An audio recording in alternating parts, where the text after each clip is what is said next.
Hi everyone, this is Michelle De Mello and we are on day 22.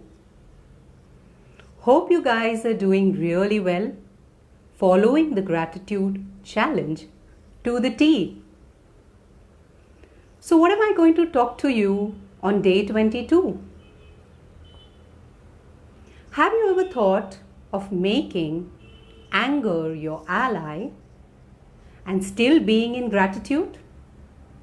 So today I'm going to teach you how to make anger your best friend, because those are some of the common emotions that all of us experience at some point in our life. So how can we do that? Right from a little baby that is between the months of 2 to 6 is very much aware of the emotion of anger, and that develops. Then as this little toddler starts growing up, she learns about anger from watching her parents. So I'm going to tell you that there are two kinds of anger. One is the erupted anger. That's when you actually blast out and say whatever you want to say without having much control over the situation. And the other type is the suppressed anger. That which you suppress in the trunk, that which you never talk about, which means that you want to say a lot of things, but because of the programming of the society that you are not supposed to, or you are the good girl, or you are the good boy, so you should not shout, you should not scream, you should not speak loudly. And that is one way you start suppressing. Both are equally dangerous. Both can cause illnesses in the body, especially the suppressed one, can lead to health issues, and the other one as well can cause coronary heart diseases. And this is not what I am saying, this is what research says. So how can you make anger your best friend? For this, we will have to start becoming a little more mindful, because it's very unfortunate that kids in school are not really taught about emotions. What if, like subjects, history, geography, maths is taught to them? What if emotions was also taught to them? That is something that they use in their daily life. And it's really sad that we had a lot of cases that come to us where parents find it really difficult to handle their children when they become angry and aggressive, because they themselves are not able to understand their own emotions. And in fact, talking to a lot of clients over a period of time, I have understood one thing, that mental health is now coming to the forefront. People didn't really give so much importance to emotions. Rather, one of my clients actually told me, ma'am, you know what, my friend told me that why do you want to go to a therapist and work on yourself and waste your money? Rather, you go shopping, go for dinners, go for parties, or you can just go for a trip. That would make you feel so good. Do you really think that that can help you resolve your emotions? Then you are in the wrong. Because that is just external, my dear friends. Because one day you will have to come back from that party. One day you will have to come back from those trips. And then what happens to you? Isn't that just an escape? You can go for a trip. You don't need a reason to be pathetic in your head to go for a trip. You can just go for a trip for fun. Because understand one thing, your inner world reflects your outer world. So unless you become first aware, work on your emotions, and then become be in gratitude, you will never be able to make those things out. Because as I said, I'm going to tell you a short story of a woman who as a little child observed her parents, and this could be anybody's story. So this woman, like a babe, when she was a toddler, she observed her parents. The mother was a suppressor and the father was aggressive. He was an outwardly erupter of anger. And between the two of them, she chose to become a suppressor too. Now she kept suppressing and being the nice girl, the good girl, the girl who didn't want to shout when, even when her boundaries were crossed, and she allowed people to walk over her. One fine day she decided to get married. And it was very sad that she attracted some man who happened to be an abuser. He violently abused her. Still, the good girl in her didn't allow her to speak out. Until one day after 4 years, she decided that she's going to walk out of this relationship. And that's when she actually sat with herself and realized that something's going wrong. And she needs to change it. She needs to become aware. So you know the intensity to which anger can disrupt yourself in terms of health. It can disrupt relationships. It can disrupt so many things around you, even your capacity to earn money. So before it's too late, why not work on yourself? So first and foremost, whenever you are faced with anger, as I had told you that there is something called the autoresponder. So you automatically go into the parasympathetic nervous system takes over. So you start breathing heavily or you start feeling heat in your body. And immediately it sends a signal to the brain. That's the amygdala. Can you imagine a little pea-like structure in your brain regulates your emotions and your life and even your anger.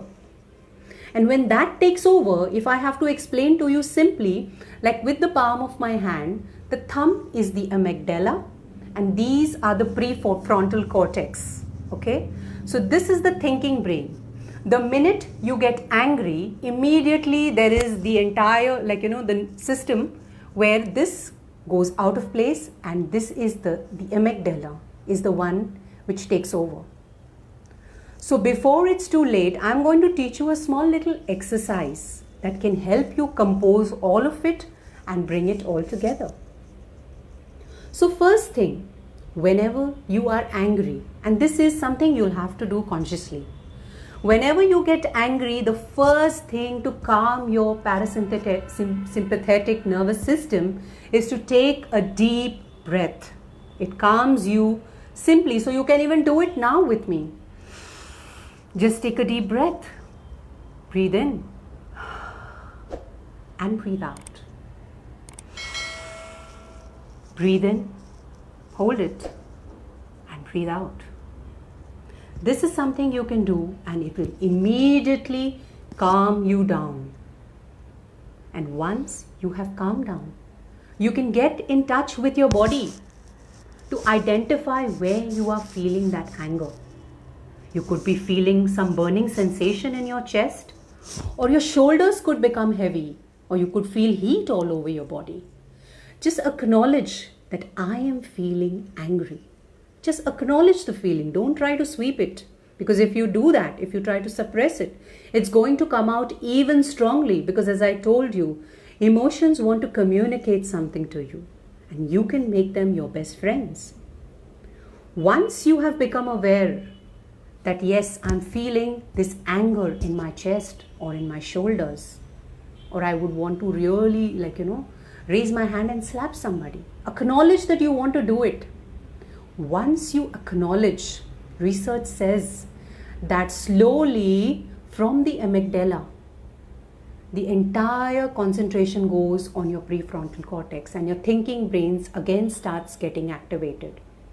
So in this process, you will now come face to face with your anger. And it says there is a research on compassion which says that when you acknowledge your emotion of anger, automatically the cortisol, that is the stress level, goes down and the oxytocin, that's the feel-good hormone, starts to increase.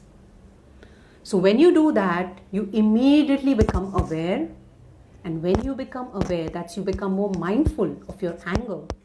You can now focus on how can I be more compassionate towards myself in this situation and towards people around me. How can I be more in gratitude for what is this anger trying to tell me? Yes, the anger is trying to communicate something to you. Something that you were not aware or you never paid attention to.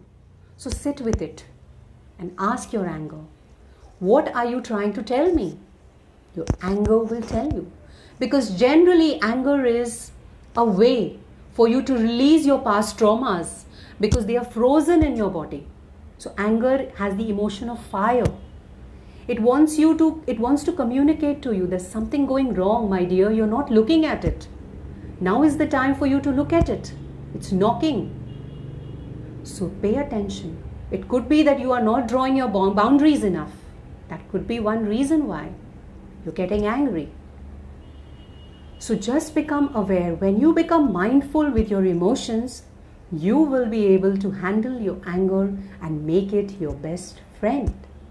So I'm sure you will do this practice. So first thing, I'm going to summarize again.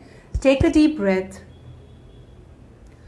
Then slowly, maybe 3 to 4 breaths. Then focus on where you're sensing the anger. Give it a name. And then sit with your anger and ask it. What is it that it is trying to teach you? There's a gift in that. Only if you are willing to embrace it. I'm sure you'll do these practices because that will make your life much more easier, much more happier, much more in gratitude. So be in gratitude for what the emotion of anger is trying to tell you and make it your best friend. So, we are going to end day 22 today. It's sad that we'll be finishing this series in a couple of days. But yes, Natasha and I will come up with something more interesting for all of you very soon because we will also miss that. And yes, we are available on YouTube too for all those who can't watch us on Facebook. The channel's name is Universe Official. So hope you have a happy and a joyous day. Do practice all these things because we take a lot of effort to come out every day and teach you something new so that you can make your life beautiful, so you can be mentally healthy. Here's wishing all of you a wonderful day. God bless you all. Thank you so much.